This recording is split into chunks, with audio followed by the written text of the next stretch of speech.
Hasieran gogorra zen, eta atera behar dut Mendigorriatik, eta hori, Mendigorrian bizi naiz, betidanik, eta asko gustatzen zait Mendigorrian bizitzen, eta Mendigorriako jendea, eta Mendigorriako aurrak, eta adibidez.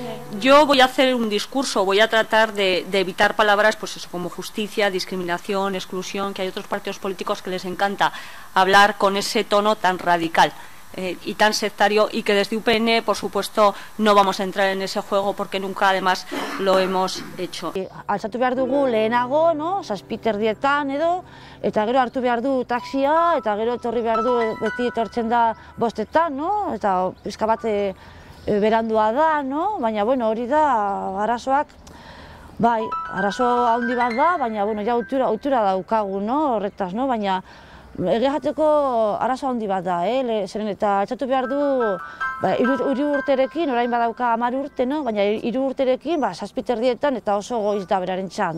Orduan, Mendigorrian eukiko balu de eredua, asko sobe izango da guretzat. Nosotros no vamos a discriminar a los alumnos por la opción que elijan, les vuelvo a repetir. O sea, no podemos tratar mejor a los alumnos, o en este caso sus hijos, porque estudian el modelo D, a las familias que existen en el modelo PAI, el modelo del programa de aprendizaje de inglés, o las personas que desean llevar a otro centro público, no tiene por qué ser privado, a otras localidades. Entiéndanos que si nosotros creamos esa excepcionalidad con ustedes, hace que todas las familias que quieran optar a una escolarización fuera o fuera, sí, dentro del centro de referencia que el Gobierno de Navarra les designa, pues también nos encontraríamos en una situación, ahí sí, de discriminación.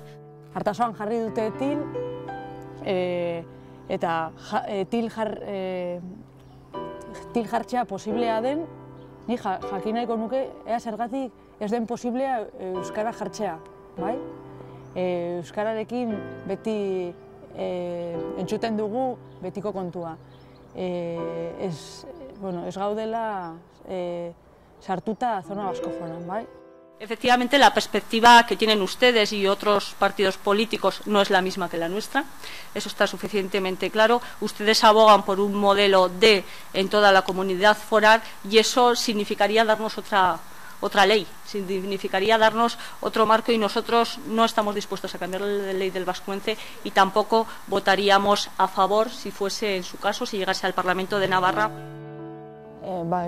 Artasoako herrian eredua aukera izango balu, nik uste dut jende asko matrikulatu dituztela umeak. Bai, eta gainera nik baditut lagunik hor, eta hori esan didate, zurekin gaude, ze esfortzua egiten duzun, nik ez daukat zure indarrik esaten dute, eta nik esatzen dut, baietz, baduzula. La ley no prohíbe habilitar centros de modelo D en la zona mixta, en la zona no vascófona, en cualquier lugar. Sí que es cierto que la ley habla de un criterio de demanda y eso es lo que habrá que ajustar previsiblemente.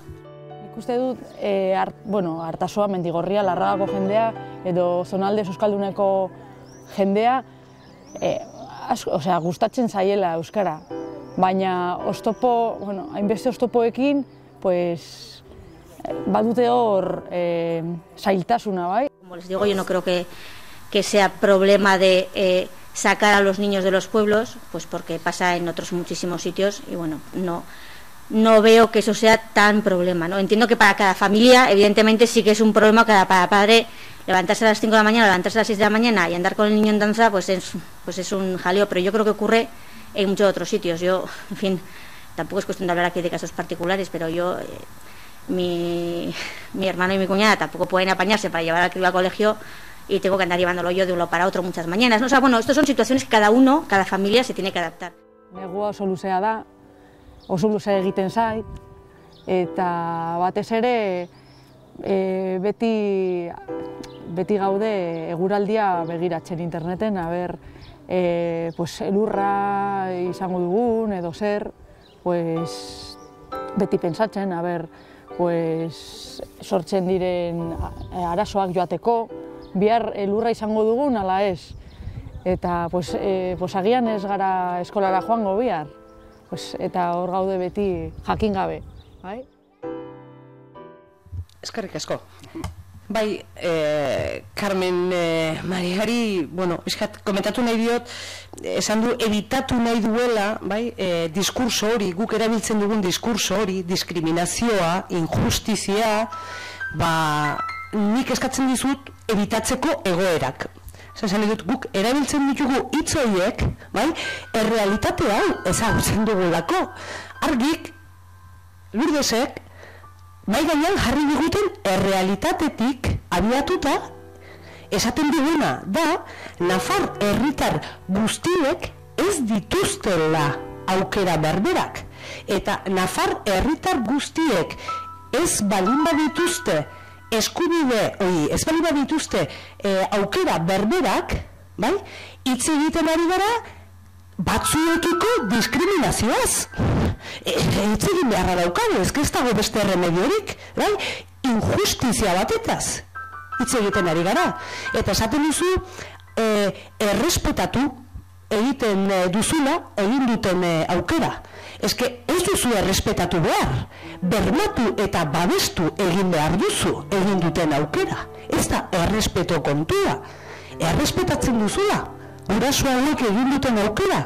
Ez dagokizu errespetatzea, dagokizu bermatzea. Borondatez, euren borondatez eman dituztela, bai? Ematen ari diren eskoletara, edo aukeratu dutela eskolea horretara eramatea euren seme alabak. Ez da egia. Ez da egia. Ez dute beste aukerarik izan? Ez dute euren borondatez erabaki, bai? Artaxoatik garesera joatea? Artaxoatik garesera joatea erabaki dute euren herrian, alegia Artaxoan egon beharko luken umea, eurek nahi duten hezkuntza ereduan ezin dutelako matrikulatu eta ezin dutelako eskolara eraman. Orduan, ez da, borondatez. Familia hauen egoera eta bizi duten karga egoera ezin dira gehiago luzatu. Familia hauen eguneroko bizitzak dituen zailtasun baldintza hauek ezin dute bere horretan segitu eta irtenbidea ematea exigitzen dugu. Ona etorri gara esan dut, uste dugulako konponbidea hemen dagoela. Eta egoera honekin bukatzeko giltza zuek duzuela. Eta hain zuzen ere, hori da, orain zuetako bakoitzaren gandik entzun nahi duguna. Zein urrats emango dituzue? Zein konpromiso hartzeko prest zaudete, urtarrilean, oporren bueltan, familia hauen bizi baldintzak gainerako nafarren parekoak izan daitezen.